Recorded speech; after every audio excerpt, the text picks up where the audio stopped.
დავბრუნდით პირდაპირ ეთერში გადაცემის ბოლო სტუმართან ერთად მწერალი ანა ლაშხელი-ონიანი გვეწვია სტუდიაში. მოგესალმები ანა, ძალიან გვეხარია რომ დღეს ჩვენი სტუმარი ხარ. ჩვენ ძალიან გვინდა რომ შემოქმედებაზე ვისაუბროთ, თუმცა ძალიან მნიშვნელოვანი აქციით გვინდა საუბარი დავიწყოთ. რომელიც გუშინ გაიმართა.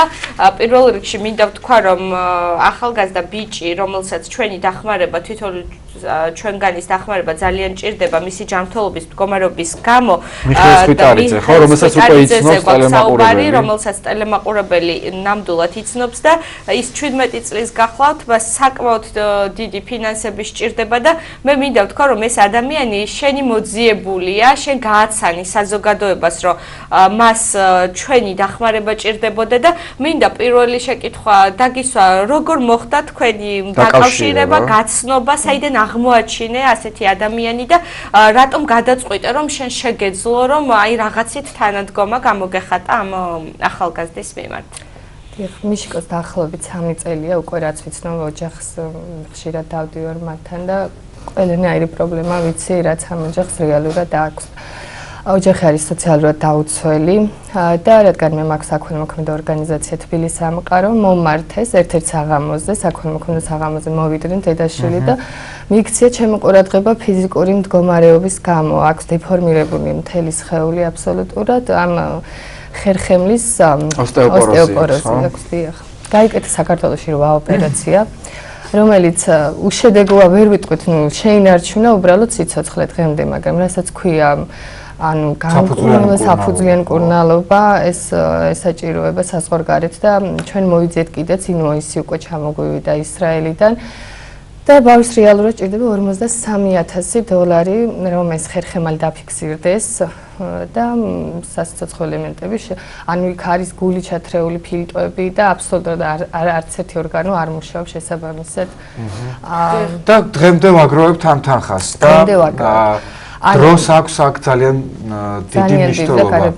ანა, მაპატიეთ, მე არ ვიცი ხა რამდენად მაქვს ამისი უფლება, მაგრამ რადგან ეს თემა ასეთი გახმაურებულია ტელევიზიების საშუალებით, ასევე სოციალურ ქსელში, მის დასახმარებლად გახმაურდა ეს განსაკუთრებულად ეს ფაქტი, ჩამოვიდა მსახიობი, რომელსაც დღეს უკვე კარგად იცნობს საზოგადოების დიდი ნაწილი ალბათ.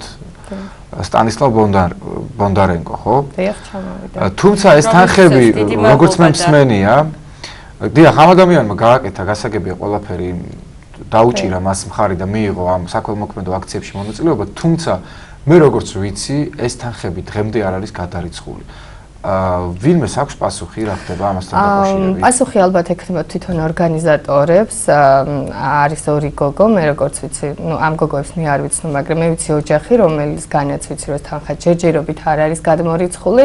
საღამოდან თვითონ როგორც თვითონ ამბობენ, $14,000 და ამ $14,000-დან ოჯახს ჯერჯერობით არაფერი არ აუღია და სხვათა შორის ძალიან ხშირად აწუხებენ კითხვებით სოციალური თემებით, დედა ძალიან განიცდის და ნერვიულობს, რომ არის ესეთი კითხვები, ჩამოვიდა ადამიანი, რეალურად შედგა საღამოები, დაერქვა საქველმოქმედო ბავშვი, ძალიან ცნობილი გახდა და რეალურად თანხა და მოდით მივმართოთ, გამოვიყენოთ პირდაპირ ეთერი და მივმართოთ. ალბათ თვითონ, როდესაც ოპერაცია ან დადგება ის დღე, რომ უნდა გაფრინდნენ, გადაურიცხავენ ამ თანხას, მაგრამ მე მაგალითად როგორც საღამოებს ვაკეთებ, ჩემ საღამოებს იქვე მიშიკოც მოდის და იქვე გადავცემთ. იქვე გადავცემთ მიშას 6 საღამო მაინც მაქვს გაკეთებული და 6-ვე საღამოზე მე პირდაპირ გადავცემ 5 ბავშვს. მე თვითონ ვაკეთებ ესე როგორც საქველმოქმედო ორგანიზაციის დამფუძნებელი. ალბათ ყველას თავისი წესები აქვს, მაგრამ უნდა აღნიშნო, უნდა მივიდეს აუცილებლად და საღამოდან გასული არის 3 თვე ზუსტად. თანაც თით რა არის ერთია რომ ნებისმიერ ადამიანს და მით უმეტეს ამ ასაკში რამე უჭირდეს და ამ ფორმით უჭირდეს და მე კიდე ალბათ ორმაგად მძიმდება სიტუაცია, როდესაც სოციალურად დაუცველ ოჯახთან გვაქვს საქმე და სხვა აი ამდენი ხნის მანძილზე არავინ გამოინახა, ანა რომ რაღაცა თანხა გადაერიცხოს ამ ბავშვს. ჩვენ რაც აუგროვეთ რეალურად დღესდღეობით $16,000 მეტი ვერ შევძელით. ეს არის ძალიან უბრალო ხალხის, სტუდენტების, აი ჩვეულებრივ მიშკოს კლასელების, ხელოვანი ადამიანების განაგროვებული თანხა, მაგრამ ეს თანხა რა თქმა უნდა არ არის საკმარისი. $53,000 არის სულ სხვა. და რეალურად ბავშვი უფრო უკანდა ჯანმრთელობა. ცხოვრობს საშინლად ნესტიან ნაქირავ პატარა ოთახში, შეიძლება ითქვას სარდაფში, რომელსაც ფანჯერაც კი არა აქვს ფაქტიურად. ესე ძიმე პირობებში ბავშვი ძალიან უჭირს სუნთქვაც და რეალურად იმ წამლების მიღებასაც არ აქვს აზრი, რასაც იღებს და ძალიან ძვირი უჯდება. სამთვეში ერთხელ ჭირდება სისხლის გადასხმა, ან ცოცხალი სისხლი უნდა პირდაპირ არის რამდენიმე სპორტსმენიც ეხმარება და მართლა დიდი მადლობა მინდა უთხრა ყველა ადამიანს, მაგრამ ქართველ ემიგრანტებს გერმანიიდან დაეხმარნენ ისინიც საკმაოდ სოლიდური თანხით. მაგრამ მაინც ალბათ ეს ყველაფერი უნდა მივიდეს სპონსორის ყურამდე ბიზნესმენს, ვინც შეძლებს იმიტომ რომ გასათვალისწინებელია ის რომ დრო რაც უფრო მეტი დღე გადის, მით უფრო შესაძლოა დამძიმდეს, კი არა დაუცებად დამძიმდება თუ დროულად არ მივაქცევთ ამ პრობლემას. ყოველდღიურად იმედი გვაქვს ჩვენი ეთერიც რაღაცა შედეგს გამოიღებს და ერთ აგურს დადებს. ამის ნათელი მაგალითი იყო გუშინდელი საღამო, რომელიც მემკვიდრეობამ გააკეთა ბატონ მათიტაკიძის ხელმძღვანელობით, მეც მონაწილეობდი. არის ერთი ქართველი იმიგრანტი პოეტი გოგონა 17 წლის თამაში უკაშვილი და მის წიგნის პრეზენტაცია იყო და შემოსული თანხით რა თქმა უნდა მიშიკოს დავეხმარეთ. მე და მათე ზოგადად ერთობლივ საღამოს ძალიან ხშირად ვაკეთებთ. მადლობა მინდა მას გადაუხადო ამისთვის და ყველაფერს ვცდილობთ რომ ეს ბავშვი როგორმე წავიდეს და ოპერაცია გაიკეთოს. დიდი მადლობა ანა ამისათვის ცოტა დრო გრჩება და არ მინდა ყურადღების მიღმა დავტოვოთ შენი შემოქმედებაც.